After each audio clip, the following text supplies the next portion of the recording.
Welcome to the In Your City show right here at luinfo.com, the Lou Information Station, and of course, KLIS 590 AM. But just go to luinfo.com. The audio's there. You can watch us virtually. You can meet the guests, see things live right here in front of you, which is always fun. Love you to subscribe. You can go to luinfo.com. You can go to the In Your City show channel and subscribe. That way you stay tuned to all the great shows and everything that's going on here in St. Louis and, gosh, around the world here at the show with us, right? That's right. We'd also want to say thank you to our magazines, The City Lifestyle, Chesterfield, Clayton, and St. Charles County, bringing you everything local and around your cities, keeping you apprised from all our superheroes to our ordinary people that are making a difference in community. So we do that with a sophistication and style that you won't want to miss. We're here to elevate your brand. If you'd like to partner with us, go to citylifestyle.com. You can also go to our Facebook pages. You can go to our Instagram pages at In Your City Show.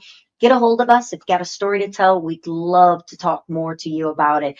Got a great show today. We're going to be speaking with Caren Libby. She's a brand storyteller, strategist, photographer, and author. Caren has built a career around helping entrepreneurs and organizations tell their stories with clarity and visual impact. So we'll talk about her journey, her work, empowering leaders, and how she uses creativity to inspire connect community, to inspire to connect communities. Also, we're going to be speaking about the OxFest. Never heard of this until now, so we're going to learn all about it. I know. Ken Bolin and Kevin Wald are here. They're the founders of OxFest, the incredible music festival making a real difference. In 2017, how have we never heard about this? They've donated over $322,000 to children-focused charities. And we still haven't heard about this. So we're going to meet them and learn more, which will be exciting. But of course, I'm a little emotional from our last show, speaking with John O'Leary, and then coming into a new show and talking. It's like, gosh, to be so inspired and motivated. We're so lucky to get to meet people every single day on this show and hear their story and kind of have a little bit of a reality check on yourself. You know, when you listen to other people, you know, it's not about us. It's not about me. It really is about being part of community and changing lives for others. And you just don't know when that one person's going to step into your place that's really going to change everything. So I'm going to keep that with me. But again, are we going to be the person that changes someone else? Exactly. But the funny thing is I'm talking about that and, you know, being a victor rather than a victim.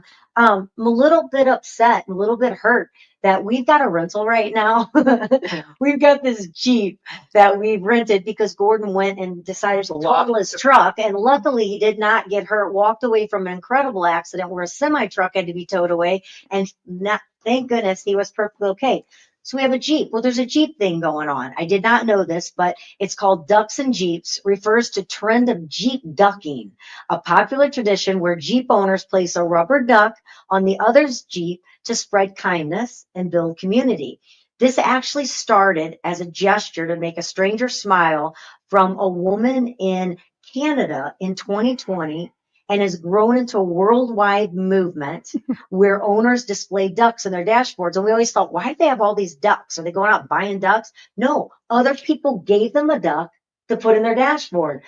No one's given us one. Oh, well, we've only had the Jeep for, and maybe they know it's a rental. It's been an entire week. We went to Silver Dollar City and to Branson, Missouri. And all of a sudden, when I read about this story, wondering why the heck does everyone have duckies in their Jeep? And no one's given us a ducky. We've not walked out to the car once. I'm a victim right now. That goes to talk about what we were talking with John O'Leary too. Is about that one little act of kindness. Look how far that spread over everybody's doing a little act of kindness. Yes, and I think what a perfect time to do that. Of course, 2020 people really needed to come together and make community. But it is amazing how one thing can do so much. But I am a little bit sad. So right now we're at the station. If anybody would like to find a blue Jeep in the parking lot at the 590 Studios and place that duck, that would forever change me. Leave me a duck. I'm a victim right now from it. But we got a great show ahead of us, and I look forward to, we're going to be finding out about exploring St. Louis through a lens with Caren Libby. And I also want to mention before we talk to her, and I don't know if you've got some things on your plate as well, Gordon, but it officially has started the school season in full swing, and there's still time to squeeze in a little family fun.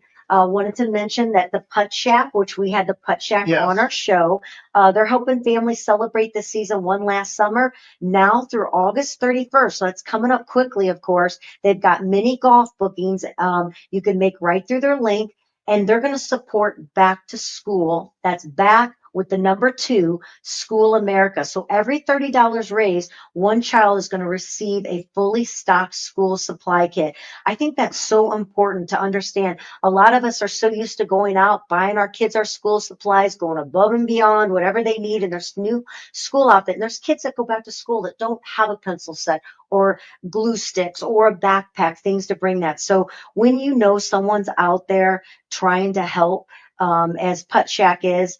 So puttshack.com/back2 with the number 2 school. They're going to be putting $30 for every $30 raised. One child is going to receive a fully stocked school supply kit. So all you can putt Sundays, summer Fridays, bites, drinks, 50% off rematches, win-win weekdays, summer only drinks, easy group booking. So I was really glad to hear that. That's always great because kids are so vulnerable. You know what I mean? They can't provide for themselves. You know, they go to school with what they have. This, you know, right? And I used to feel so bad. My dad would buy me these horrible jeans that I hate.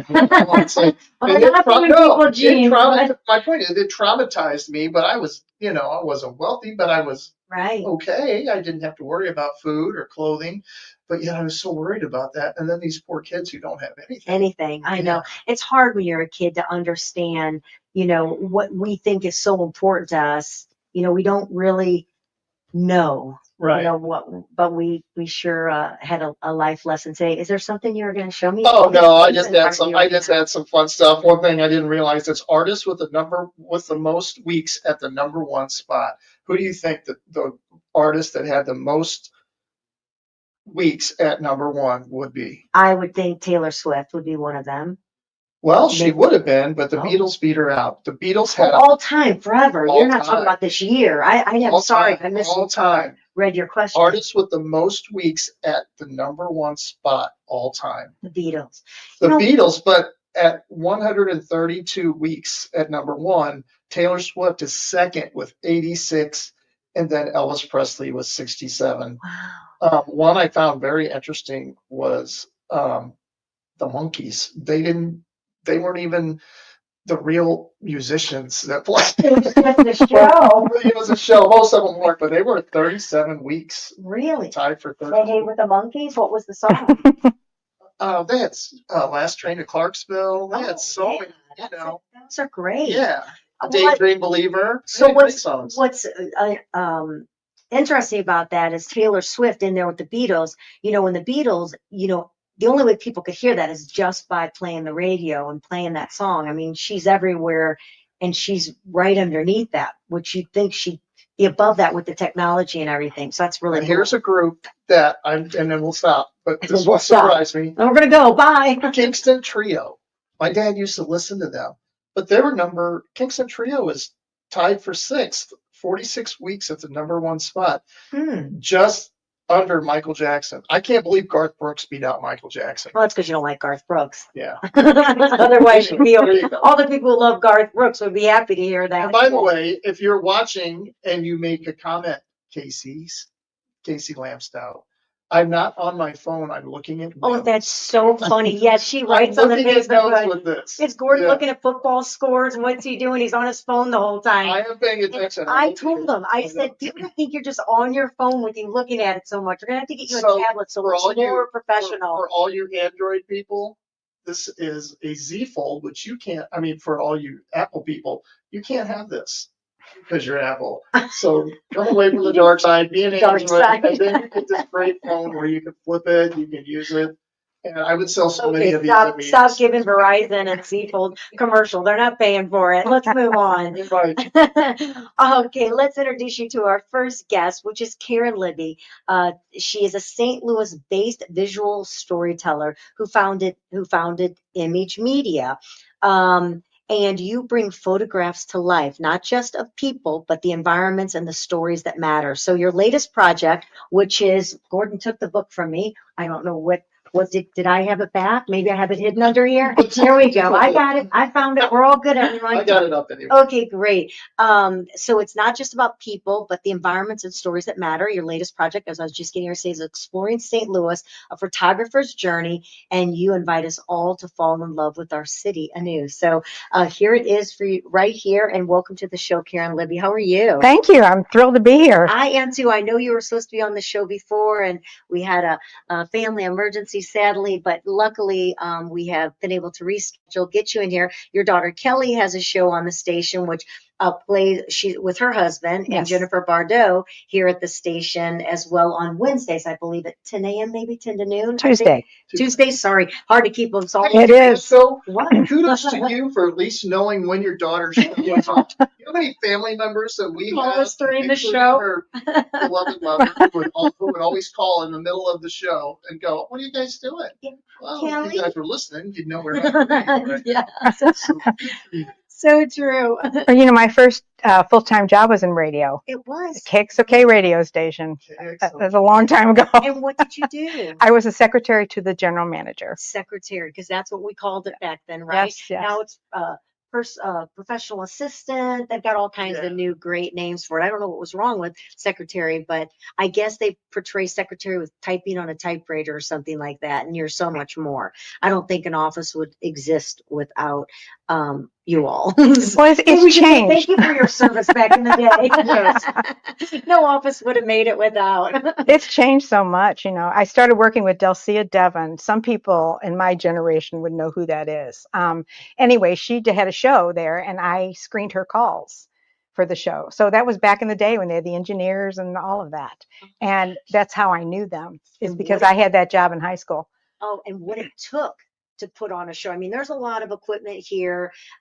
There's a lot of equipment that's used still to bring on a TV show and that, but it used to be rooms upon rooms Yes. of equipment to get something to be able to, or just actually to type, like the computers Right. and that. So it's quite an accomplishment, I guess, to see where technology has come to now. But when did you find that you had this love for seeing things through the lens, which is such a gift, because what you see and what I see or other people are two different things, and you're able to capture that.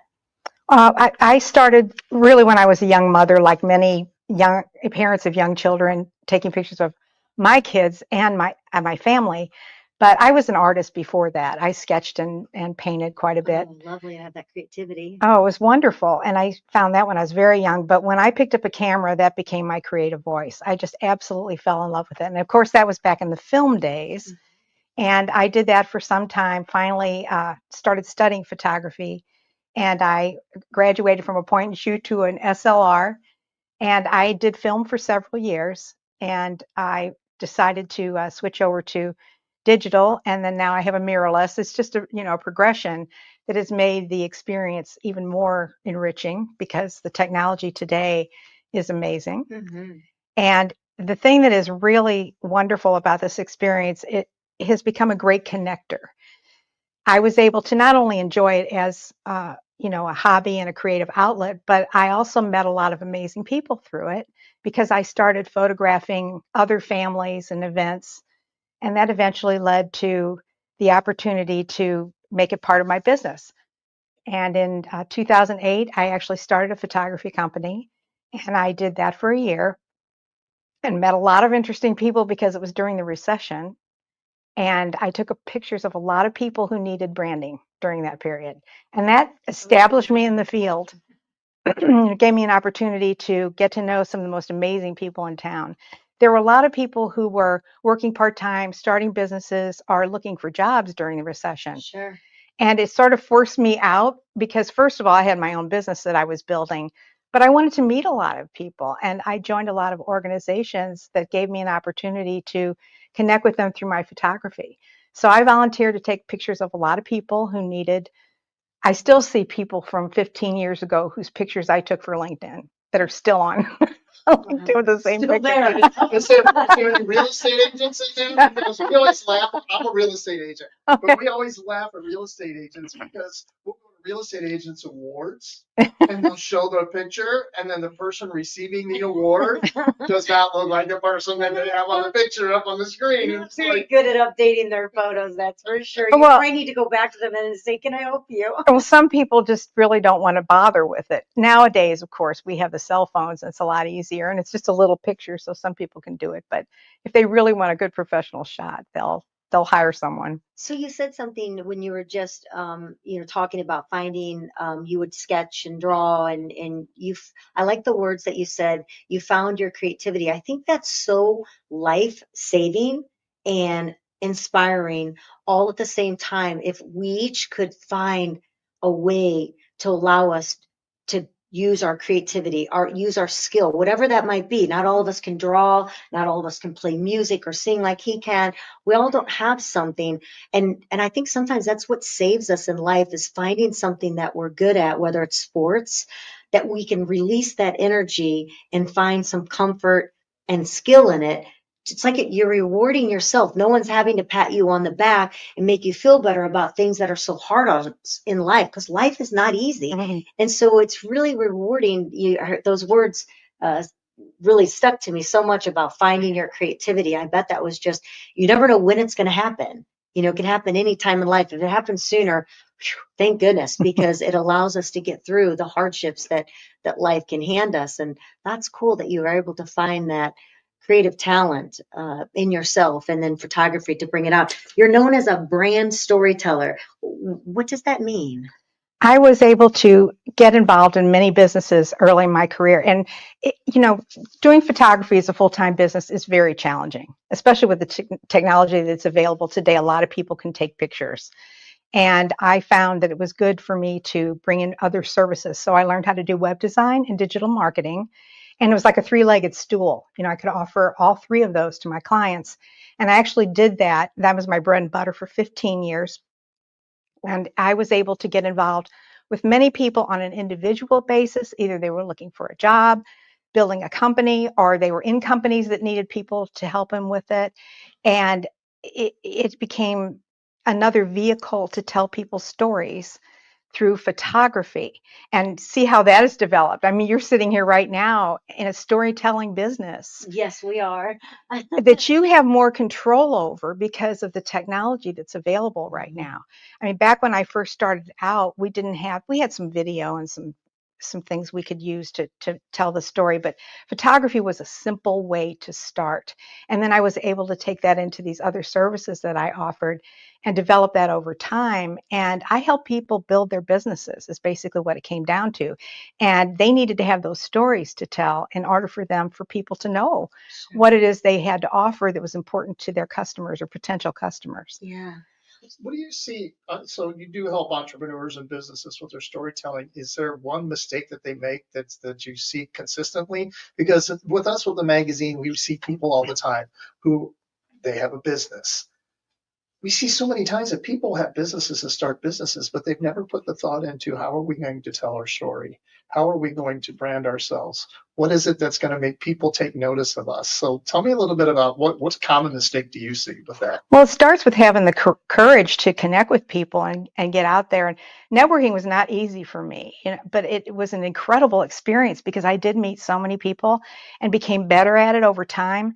So you're telling your story to people in person. That's really where it begins. And you're able to hone that story through other vehicles like social media has really forced out people who might be uncomfortable with it, and they've had to be out there in order to build their businesses and become apparent and aware of what's going on in their businesses so they can grow it. Some think they're experts and some have too many opinions.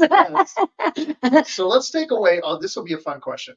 So with all the media outlets that we have out there and all the ways of getting your brand and your story told, if you could only pick one vehicle to use to tell a story, what would it be? It depends on your business. I got an idea what it's going to be. I think I know the answer. No, truly, it depends on your business. Like YouTube has grown so much and it has such a big visibility, you know, with the general public. For me, believe it or not, and this really surprised me, I get more business from LinkedIn than anywhere. And I've been on the social media platforms, the major four, for, you know, since 2008.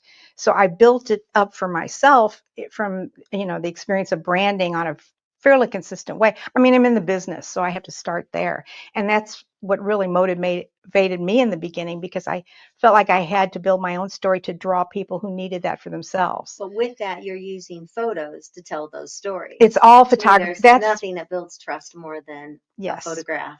Well, and especially if it's relatable, you know, if you're at an event and because I take so many pictures of St. Louis, I get a tremendous amount of feedback because people can identify with it as being part of their lives, you know, the local people. It's just been amazing how much feedback. Let's talk about that. Scoring St. Louis through a lens. Tell us a little bit about this book, what inspired it, and what it is. If we get our hands on it, what will someone experience by having this book? Well, I have been, this is my fourth book. I'm working on my fifth right now. And this is the second one that was a photography book that was specifically. Is that sitting right there as well? Yes. Well, well, here's a couple more just to give you a little backstory real quick. So during the so I went through the recession with my business starting.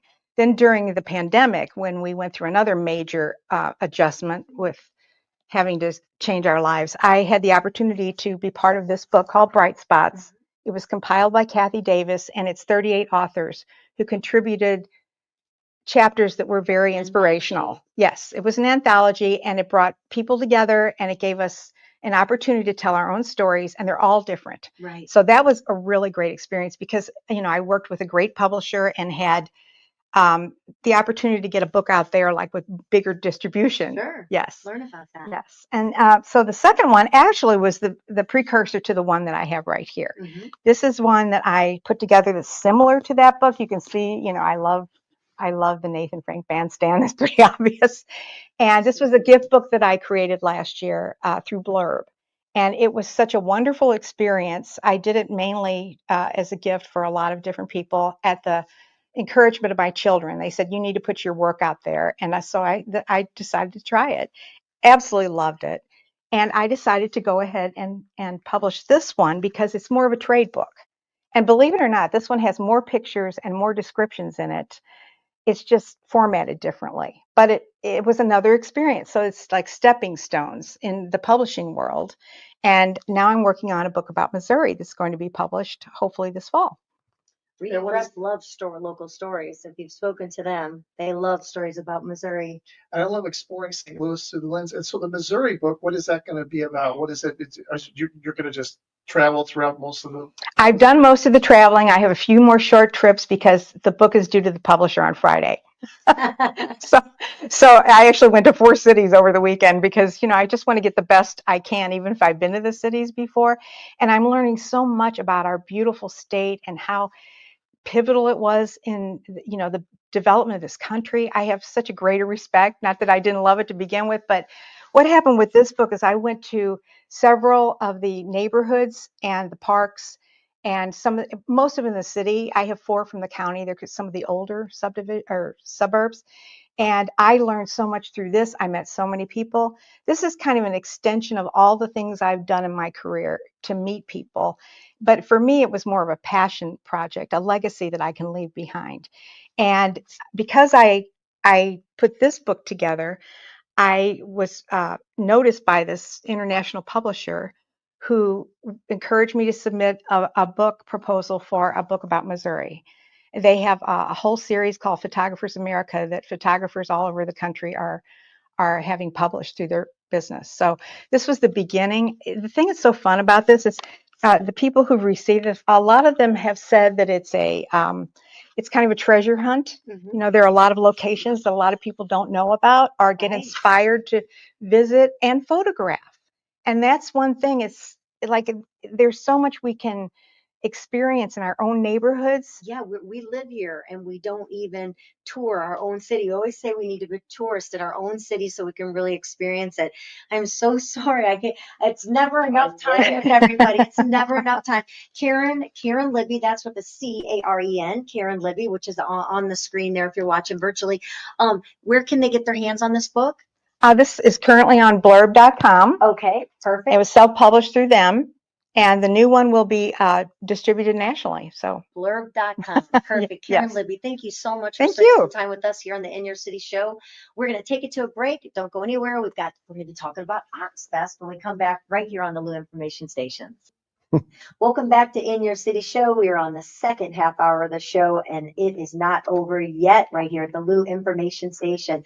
First, I want to let you know about a great friend of ours, and that's Jennifer Williams, the owner of St. Louis Closet Company, right there over on Big Bend. Beautiful showroom. Every single thing they do to take your home from chaos to calm right there on site at their location. Their manufacturing is locally manufactured. She is all about supporting local, whether it be helping another organization out there, or of course, she's right here. She is a woman-owned business. She is not a franchise. She is solely owned, and she's been in business for she's coming up September, which will have a beautiful story in the City Lifestyle magazine. She's celebrating 35 years, which is an incredible feat right there to do that, especially with the ups and downs of our economy. So if you are looking to make a change in your home, whether it be a pantry, a mudroom, a business, closet, whatever it might be, give Jennifer a call. Call there at St. Louis Closet Co. Let them come out, give you a free consultation, and take your life to another level. So thanks, Jennifer. We appreciate you very much. All right, we are back, and we're back with the founders of OxFest, something that... What is OxFest? I know, that's what I'm so excited to find out. This incredible music festival makes a real difference. And since 2017, they donated over $322,000 to children-focused charities. And with us right now, we have Kevin and Dave. Ken. Yeah. Yeah. Why does it say hosted by... because Kevin's here, but it says it's... Look at the screen. I got you saved. Oh, sorry. Thank you. Kevin Wall. You're going to have to tell me who Dave Haddox is. Okay. Dave is the other Haddox who, this is a memorial festival. Dave's older brothers, Dwayne and Doug, both died prematurely from complications of diabetes. Doug was my best friend growing up. He was the best man at our wedding. He died in 2013. Dwayne died in 2010. The next year, we just got together, had a barbecue, called it OxFest because their last name is Haddox. So invariably, they were always called Ox. That's what they called it. Do that, don't they? Yes. Oh yeah, you gotta have nicknames. You call it by their real name is Ox. So we became OxFest, and Dave and I sat around the campfire after the barbecue and maybe had a cocktail. Yeah, maybe. Yeah. And I said something, it'd be kind of cool just to get together and get a band maybe and raise money. And Dave's like, you're kidding, because I've been telling Debbie, that's his wife, that I wanted to do this. So about 3 weeks later, I get a call, hey, meet me at the KC Hall. So I went up there. He goes, well, I rented the stage. I'm like, okay, I guess we're going to do this. So that's how it started. That was in 2016. 2017 was our first show. This is our 8th. Yep. Yeah. 2020, of course, got shut down because of COVID. But that's how it all got started. We're memorializing his 2 older brothers, and it's just kind of taken off from there. Yeah. So you had this idea Mhm. over a barbecue. Yeah. You've been doing this for a while now. What is the event for? You mean we raise money for kids charities, basically. And how did that happen? How did that, let's put on these concerts. Let's make sure that we're giving back. How was that inspired? Well, that's just something we felt we needed to do. We weren't going to try to do this for us. It was just to memorialize those two brothers and just do some good if we were going to do it. Yeah, they both contributed to certain charities. Yes. And we just thought that was important to continue with their legacy. Yeah. They were great guys. Yeah. So One thing that's dear to my heart, like Kelly said a minute ago, that you're going to have a lot of entertainment there, so you can entertain people. Yeah. Tell us a little bit about that, and tell us about what some of the festivities are, and how the night's going to go. I've got on here at the bottom scrolling so everybody knows the date, times, and who it's sponsored by, so they can see that. So Yeah, if you're great. listening on the radio, then make sure you go to luinfo.com or luinfo on our YouTube and in your city on your YouTube, and you can find all the information, but you can see some of the information and photos there. Yeah, appreciate that. So it takes place in Washington, Missouri, and it's on 201 Grand, which is the fairgrounds. There's a stage there. It really is, Kelly. It's amazing. They built $1 million stage on these fairgrounds now. We've had ZZ Top there, Nelly, not us, but on that stage. Yeah. They've played on that stage. Yeah. Yeah. Steel Drivers did come and play at our venue. This year we've got the Freeze Out Band, which is a classic rock band. So we have two stages, and the first one is our classic rock. So the Freeze Out Band, Mark Close's band, Close Quarters, they are unbelievably good. They've got a couple guitar players. Primo is their last name. It's unbelievable. Then the Mighty Pines, the lead singer on the Mighty Pines had 4 chairs turned for him on The Voice. Oh, fun. He was coached by Kelly Clarkson Neil and Blake Seltzer. Shelton. Once you hear him, you'll see all the chairs turned for these guys. A 9-piece band. They're very good. Your friend Ed Callison's playing at Pink Houses. He'll rock it. He's a John Cougar Mellencamp. And then the last band, Shooting Star, and that band is incredible. Oh yeah. So Do you know Shooting Star? Well, yes, I do. Yeah.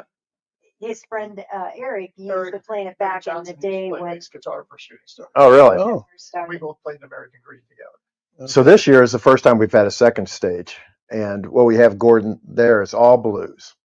It starts off with the Puget Experience. They're kind of a bluesy, rocky type band, followed by a local band called the Bag Lunch Blues. And they're kind of a hip hop shaking type of band. They'll really get you dancing. Followed by Jeremiah Johnson, who Jeremiah Johnson. He was international at one time. He's got a few albums. Excellent guitarist. And then his good friend Tony Campanella, who is just an excellent guitar player and a great musician. So we're very lucky to have this lineup. Yeah, quite a lineup. Yeah, and we're just hoping people from St. Louis realize it takes the same amount of time to get from St. Louis to Washington as it does from Washington to St. Louis. It's hard to believe. It's still 30 minutes, no matter which way you go. So we hope you come. We have a committee, and we sit down, we hash it out, and argue, and yeah, usually, yeah. But I mean, we people come up with different ideas. Hey, let's have these guys, and it's who's available too. Sure. So we weren't until this year. We weren't able to have Shooting Star because of the stage.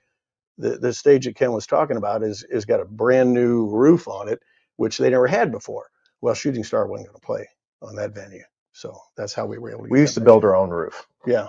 The people in Washington are unbelievable. And that's the other thing about coming out to our event. You'll feel so welcome out there. It's just a welcoming area. We've got a kids zone, which is free for all the kids. There's face painting. There'll be bag games. You can bring your soccer ball. Bouncy houses. Any kid. Yeah, bouncy house. Yeah. Very family friendly. Kids under 12 are free. So tell me a little bit about you guys have raised $322,000. Do you have chosen where the money's going to go to from this event? Yes, we have 7 charities. I wrote them down so I don't forget it. So that's the best way to do it. One of them is called All Abilities Athletics. It's a local charity, and what they do is they make sporting kind of competitions for kids with disabilities. And that we picked them up a few years ago. Yeah, great place. Dwayne Haddock's Memorial Scholarship. They have a scholarship in memory of Dwayne at the local Catholic high school out there, St. Francis Borgia. Then the other one is Wings, which is Washington Invests in Great Schools. They support the local public schools and help them meet unmet needs that the tax dollars don't cover. The other one, we have CASA, a court-appointed special advocate. A lot of people are familiar with that. If you look in our August issue, you're going to see beautiful story about CASA. Yeah. CASA. Yes. in there, Yes. so. Yeah, So that's great we picked them up a few years ago. Whole Kids Outreach. That's a little bit different. They're not so local. They're down in southeast Missouri. The reason we chose them was nobody knew this until after he passed, but Doug was a big benefactor of those guys.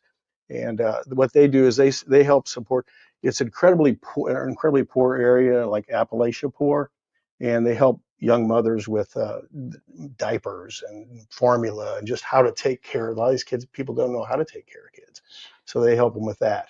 And that's run by Sister Ann Francione, and she takes care of that. So the Covering House, I'm going to let Ken talk about that in a minute. Another one is called One Classroom, and what they do is help integrate mentally challenged kids into normal schools. And they don't have to go to a special school; they get to go to regular schools. So, but Ken, if you want to tell them about the Covering House. Are you familiar? You sound like you're familiar with the Covering House. So, yeah, Dee Dee Lehman founded that. They restore the youth of kids that have been sex trafficked. It's extremely sad. Mhm. They do a great job of educating, not just restoring, but educating. Recently, they've been to Chaminade, talked to those kids.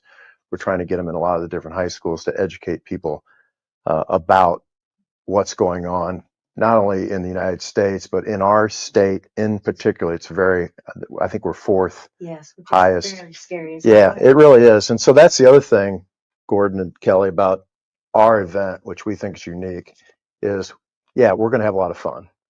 We're going to have some great bands. We're going to raise funds, but we're really going to raise awareness of all our charities because people just need to know. Sure, absolutely. And, people like you getting this out for us means a whole lot. We really appreciate it. You just don't realize and that was going to be my question. I'm not sure if Gordon's going to ask. Is how you pick the charities, because there are so many worthy causes out there, and there's so many that people don't know about.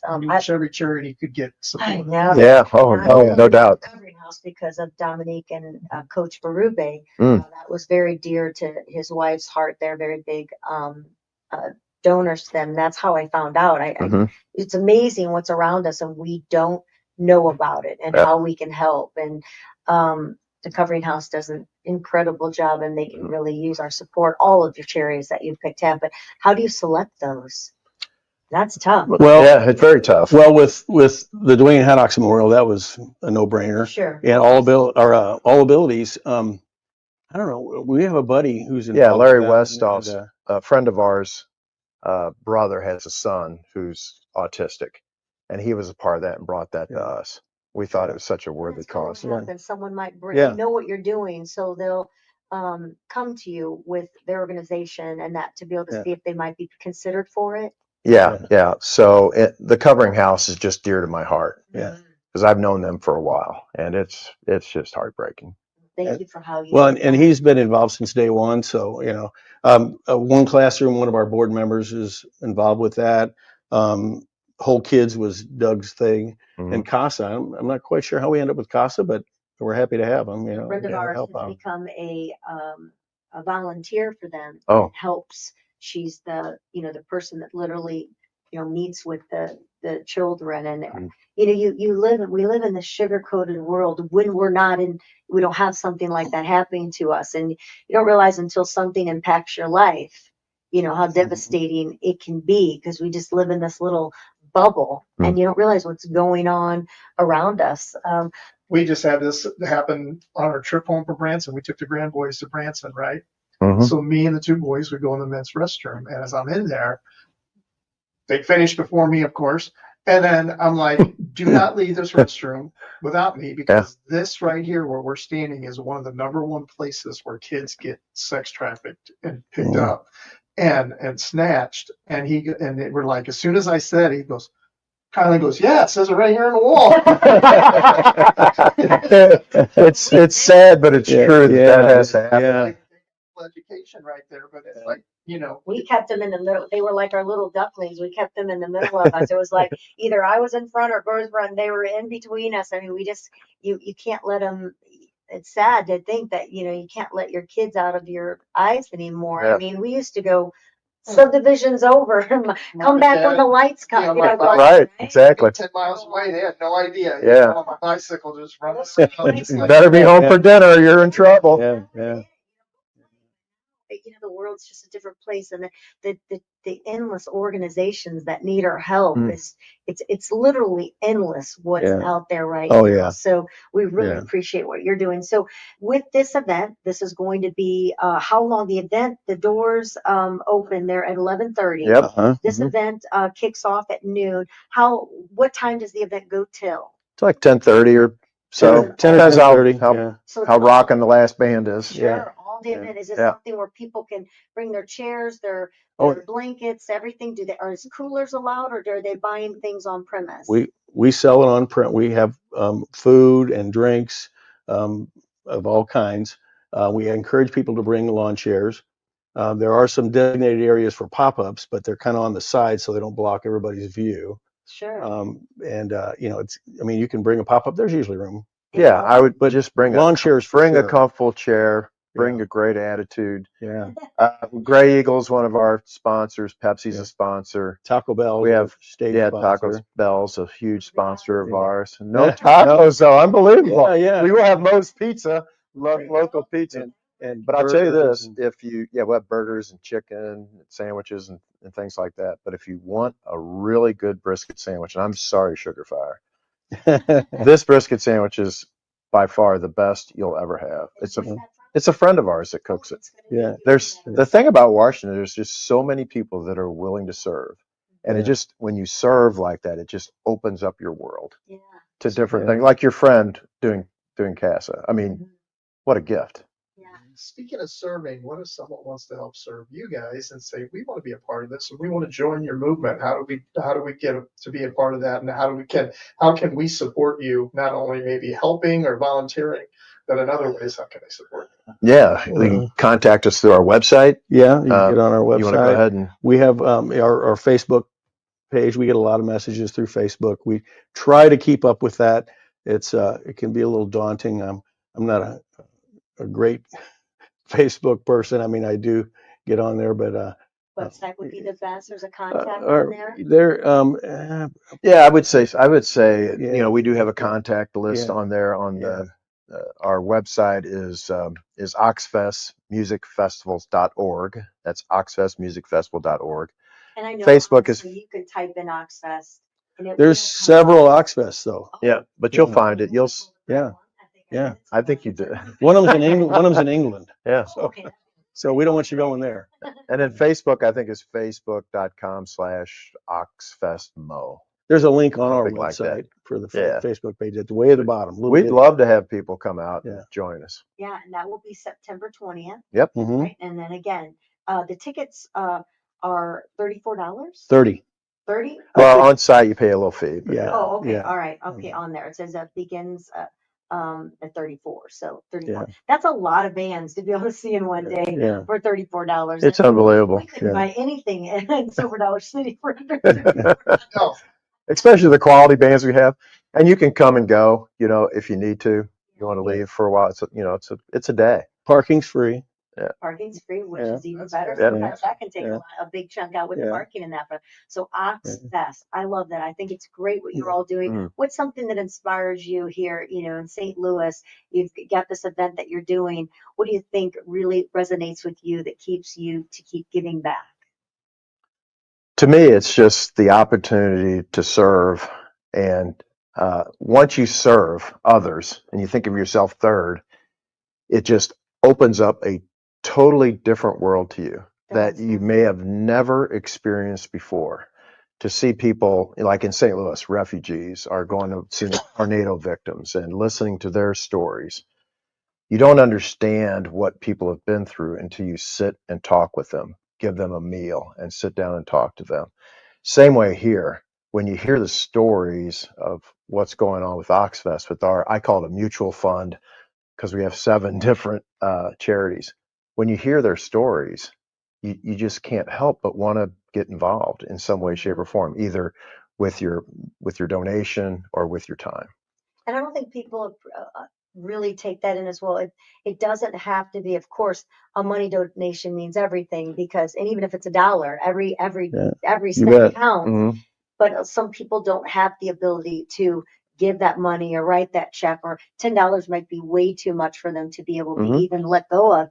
But your time, it's so valuable. Volunteers and people that serve, that is probably one of the biggest needs that everyone. We have zero has. paid employees. We have nobody's paid. The only expenses we have are our rent and of course the cost for the vans and other expenses, but nobody does this to get paid. We all donate our time. It's extremely rewarding. And you just feel good about it when it's over. It's great. Yeah.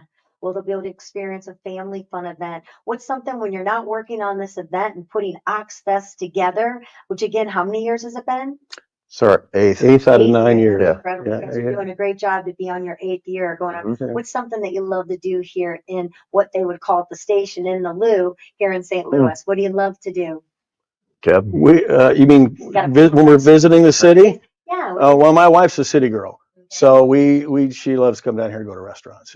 There's so many. City. Yeah, It can just so. mean St. Louis as Well, well. yeah, St. Louis in general, but I mean, typically when we're down here, we're either visiting her family or finding a restaurant that we don't. I mean, we have some restaurants out there, but nothing like you guys have down here. Yeah, Yeah. absolutely. What do you love to do? Oh, I love the Cardinals. I Oh, love yeah. the Blues. I love the music venues we have here, the restaurants, the trails, the zoo. I mean, St. Louis has got so much. I mean, I've had friends of mine from San Francisco came here to do some depositions. And I showed him around a little bit. And he goes, I don't think I'll come back. He brought his wife back and said, this is one of the best vacations I've ever had.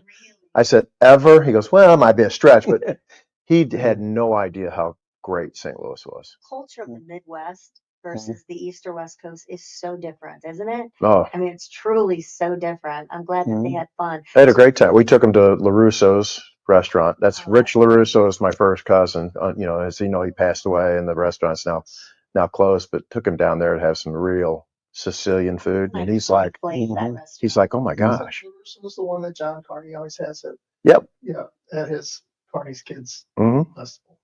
It's not open anymore? No, It's right across from Union Station. I'm thinking of that restaurant, right? No, this is the one across from Spiro's on It's on Hampton, Arson. wasn't it? Yeah. Oh, okay. Yeah. I thought it was across from Union Station. What was that one then? Yeah, this was. Okay. LaRusso's is The best. the best. Really, best Sicilian food you could get. We think you guys are the best for what you do and how you help the community and the people around that. So we appreciate you being here today. Well, thank you. Thank you for having us. Yeah, We thanks for having appreciate us. the publicity. Yeah. Great way to fill the souls of people with music. It's universal language there, isn't it? It makes us all smile and move to the beat. And then anytime you make it family friendly, it's even better. So definitely check out the OxFest. You won't want to miss out on this event. I'm so glad we learned about it. And I thank you so much for that. This event is truly 100% to give back to the charities that you've picked. Yeah. So, you know what, if there's anything that we can say from this meeting, these great individuals, Ken and Kevin, is that find a way to serve. I feel like all the people that over the last couple of shows, the biggest part of their mission and their reason for what they do is to be able to serve and to give back. And we really appreciate that. Gordon's showing some of the pictures there of the event. So it's going to be a great success. And of course, we're going to be ending the show as we always do. It's grab your favorite cocktail, your mocktail. This is the hottest happy hour in STL right here at the Lou Information Station. Go to louinfo.com, subscribe. You can go to In Your City Show. You can find us at Facebook, Instagram, be able to see all the shows there. If you want to reach out to us because maybe you have a story like Ken and Kevin does where you need to tell it so that people know about it, reach out to us. We'd love to talk more with you. So until our next show, you guys are going to need to chime in because this is how we end every show, and it's with a happy cheer. So on the count of 2, 1, 2, cheers.